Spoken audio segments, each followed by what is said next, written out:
Very funny moment in HasanAbi broadcast history. Systemic problem, right? Because I agree with your comments around Who All right, let's watch the five lap up, do their victory lap over Brandon's senility. is running our country? That's the question everyone is asking after a bombshell report from the Wall Street Journal blew the lid off Joe Biden's declining mental state and how the White House has been covering it up right from the very start. According to the Journal, signs that the commander-in-chief was diminished stretched all the way back to, quote, the first few months of his presidency, with aides adjusting his schedule, noticing Joe becoming tired if they went long, and he started making mistakes. So they kept meetings short and started controlling who he spoke with. And like a good little lapdogs, the media aided and abetted the cover-up. Remember this lunacy? F you if you can't handle the truth. This version of Biden, intellectually, analytically, is the best Biden ever. Not a close second. I'm not even going to ask a question on that. It's so absurd. Jesse, they say that the 50 sources say they noticed in the first few months that he couldn't handle things. But do you remember they're using COVID as an excuse for him not to campaign, not to get out there and to have the basement campaign where, remember, cars, they would beep if they supported Joe Biden? There were 8 of them. Yeah, so they kept the COVID structure throughout the rest of the presidency. And he was treated like an aging dictator, an aging king. You know, the same things they said about Trump were true of him. He was isolated. He was out of touch. He was... It's pretty funny because they have, like, so much good footage of him just being a fucking bumbling old fool, stumbling around. You know what I'm saying? It's just, there's so much good coverage on here.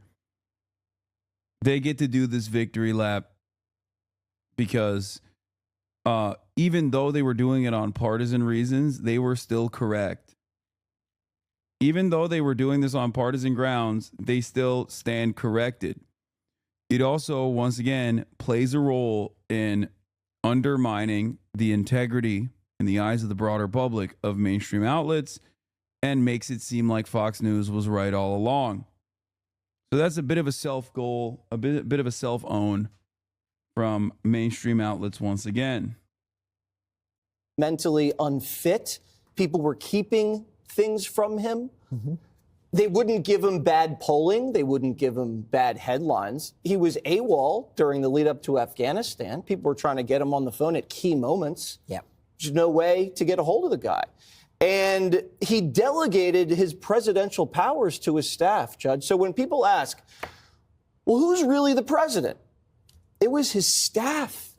His staff were executing the duties of the president. And I think it was April 2021, right out of the gate, they were canceling meetings because he was having a bad day.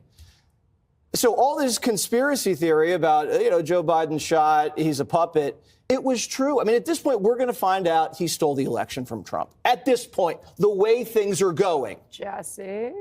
I'm just saying the way things are going, I wouldn't be surprised if we found that.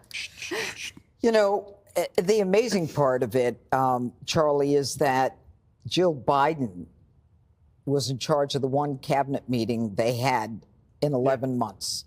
Jill Biden was the one who campaigned in 2020. She out-campaigned her husband, Joe. Jill Biden is the one that people had to go through to get to. Jill was one who they had to go through to get to Joe. Why was she so desperate for this? I guess, I mean, we don't know, but I guess it was because she was desperate to cling to the White House and to remain relevant and remain in the White House, because we don't have any other better answer than that. Obviously, this is all Joe Biden's responsibility. He's the one that allowed this to happen.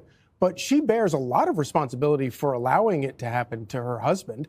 It's embarrassing. It wrecks whatever legacy he might have had. He leaves office the most unpopular president in the history of polling. And I also think that, and I hope that the people that are around him, that lied to him, lied to us, lied to everybody, and kept this Weekend at Bernie's charade going all this time, don't escape scrutiny, and people don't forget that what they did to us. They talk about destroying democracy and taking democracy away. Yeah. There's no greater example of destroying democracy and taking it away than actually having the person that got elected be. I mean, they lied to him about. They shielded him from outsiders. They lied to him even as late as the campaign. They were lying to him about his pollsters, about his polling. They wouldn't let him talk to his pollsters. So even he didn't have any idea how bad things were going into the summer. There's a lot of blame to go around for everybody. Joe Biden is most responsible, but I hope that nobody forgets that what these staffers did to undermine democracy.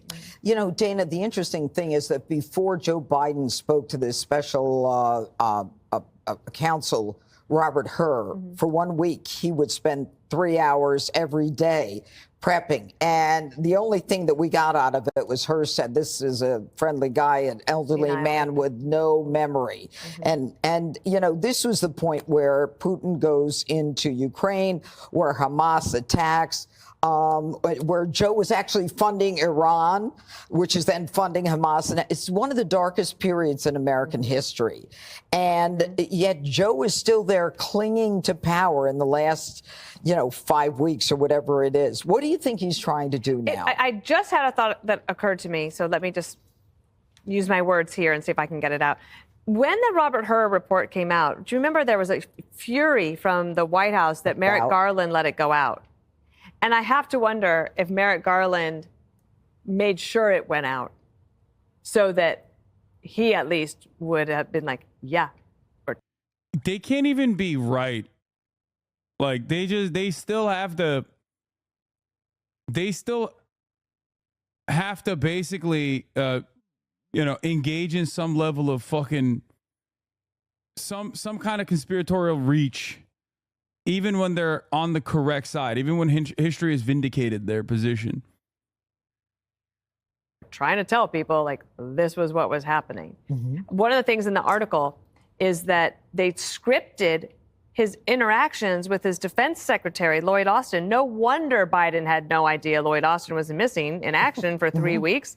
They never spoke anyway, and if they did, there was a script. It's not a call center. He didn't have a way to communicate directly with his Treasury Secretary. No wonder they never talked about inflation as a problem for Americans. You had the Chief of Staff saying it was a high-class problem. Then you think of those historians who would visit the White House, including writing speeches for Joe Biden, and telling him, you could be bigger than FDR. They weren't trying to have historical analysis. They were trying to make history with somebody who couldn't make his own decisions. Think of these people also. Annie Linsky of the Wall Street Journal wrote a piece 2 weeks before the debate between Biden and Trump, where the charade is exposed. And the White House came down on her like a ton of bricks. And she had said, like, I wrote this not because I wanted to hurt Joe Biden. It was like more in sadness than in anything. I'm having to write this. I have 40 sources, and I'll never forget that. The spokespeople from the White House just trying to destroy her reputation and her life. What sweet justice for Andy Linsky and her co-writers there. The last thing I would say is Kamala Harris is absolutely complicit in the cover-up. Exactly. And that's where I was going to Jessica. What happened in this White House was something that I don't think America has seen ever. We all knew what was going on. We sat at this table and actually thought about what was clearly the cognitive decline of a bobbling, dithering man. And then we were. How much blame would you assign to Biden versus the staffers over the genocide? I still assign all the blame to Biden. I don't give a fuck. I don't give a fuck that Biden was mentally diminished. It's the same with George W. Bush. George W. Bush is still the signatory, okay?